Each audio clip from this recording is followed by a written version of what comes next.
Kurt Wagner, also known as Nightcrawler, is sitting in a cell, meditating. Simple but effective prison, he figures. No openings, no windows, no doors, no glimpse of the outside world. If he teleported, he'd do so blind and risk rematerializing in solid matter. Dr. Doom held him captive in this manner once. Attempting to escape nearly killed him. Dare he defy fate again? Meanwhile, the X-Men are experiencing a rough ride. Inc. complains somewhat, only to be informed how little Logan cares. They land with a bang. Logan orders them to open the hatch. Colossus observes that Brasher planned to have them land outside the source. He thinks his math was a bit off. They landed in the middle of a building. The frightened natives watch them, then make a run for it. Armor points out they weren't afraid of the X-Men, but of the flying warriors in the sky. Armed guards appear on the ground, and soon the two groups trade blows and shots. Logan begins to order Inc. and Storm to get them out, but is shot first. Storm immediately throws lightning bolts at his attackers. Colossus orders Inc. to fly him upwards, while Armor pretty much just stands around being armored. Inc. flies him upward above the small flyers and asks if they are taking sides. They are defending themselves. Colossus replies, lands on a flyer, and proceeds to destroy it. The pilot asks him to cease. They have no quarrel with them.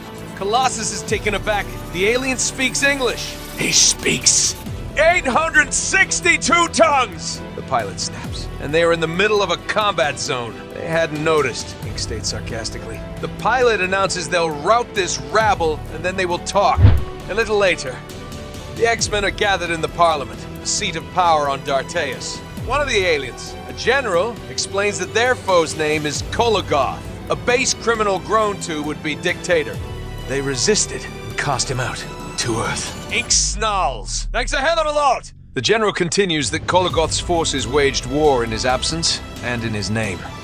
Their world teeters on the brink. Logan guesses it's their lucky day then. Kologoth has their friends and they aim to get them back.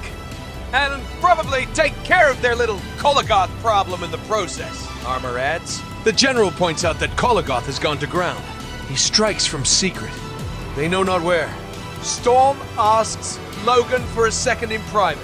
They throw the general out, and Logan asks Inc. to silence them. Storm points out they are in the middle of a civil war. They can't take sides based on whom they met first. Logan stubbornly replies, he ain't looking to take sides, he just wants to get their people back. Armor suggests, scanning the general to see if he is telling the truth. However, Inc. admits that his psi powers are too low level for this. Colossus agrees with Logan. They are here to get their friends, not get involved in politics. Which leaves them with the question where Kologoth is hiding, Logan states. In the Temple of Scythian, one of his men informs Kologoth that their soldiers failed and have already taken their lives in penance.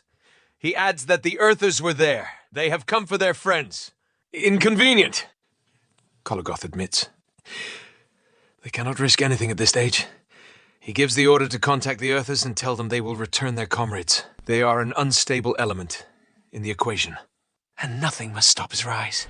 In his cell, Nightcrawler has decided not to wait for whatever his captors have in store. If he is to die, it will be from a method of his choosing, and so he teleports blindly into the air and materializes right in part of the statue of Scythian atop the temple. Dartayus in the negative zone. Kologoth is surprised to hear that the Earthers have agreed to his offer the return of the hostages and being allowed to leave. He considers them a petty lot. However, they find this is going to be problematic, for Nightcrawler's cell is empty. Nightcrawler has teleported blindly outside. On top, and unfortunately partially within the giant statue of the temple, he screams in agony, then teleports himself free, close above the ground. He realizes he'd be dead now, if heaven didn't refuse to take him back. Lucky idiot! The other X-Men who have come to rescue Kurt and Kitty are currently at the Parliament and are informed that Kologoth has offered to return the prisoners in exchange for the X-Men leaving this planet. Colossus believes it's a trap. Armor disagrees, as does Logan. Kologoth is being smart. The X-Men can do a whole lot more damage here if they stick around to free their friends. Inc. asks if they just take their friends and turn their backs on everything going on here. What's going on is not their concern, the politician tells them. Inc. points out they also need a ship and they are promised one. The politician also promises they'll do what they can to find their other missing comrade. If they don't find him, or if they do, and he ain't in mint condition, there will be hell to pay. Logan warns. Kologoth and a group of his people take Kitty away on a sky slit. She asks what is going on, and he explains that he is returning her to her friends. He has plans for this world and they don't factor into them. Kitty asks for Kurt, and is told he is dead. She accuses him of lying, but they have arrived at the meeting place. On the other side, the politician explains their meeting place. The Kalangian Plateau is a place sacred to the followers of Scythian, a long-dead religion. Kitty runs toward Colossus and admits she is peeved. Armor asks about Nightcrawler and Kitty, explains Kologoth claims he is dead. Logan reminds them that Kurt believes he is immortal now. Kitty again accuses Kologoth of lying. Only Scythian is immortal, is his reply. Kitty and Logan quickly figure that Kurt escaped, and Kologoth doesn't want them to stick around to look for him. Armor directly confronts Kologoth, asking if he has some business he doesn't want them to know about. Kologoth agrees. Armor turns to the politician to find him pointing a gun at her, announcing he knows of Lord Kologoth's plans. He's been embedded with governmental forces since the start of the conflict. Kologoth informs the X-Men that the vessel they've been provided with is equipped with interdimensional travel. Leave with it, and their lives. He won't make that offer again. Logan and Armor discuss the situation in Japanese. Her call. Logan tells Kitty, who points out she's wearing a power dampener, but then kicks Kologoth in the face. Kologoth orders to kill all the X-Men. Logan warns Kitty to get down.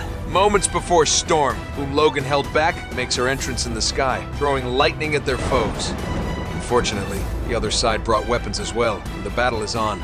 During the battle, Ink is shot and Storm flies to his side. He assures her it's alright. He got some new tattoos. One of them includes a healing factor and a couple other things.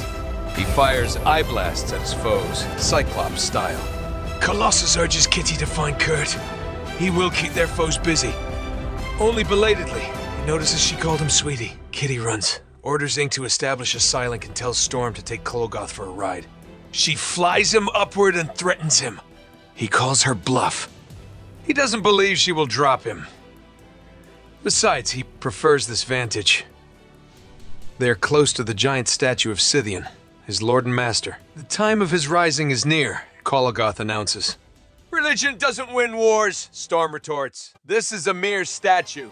As if on cue, the statue begins to move, and Kologoth points out. Scythian is a god!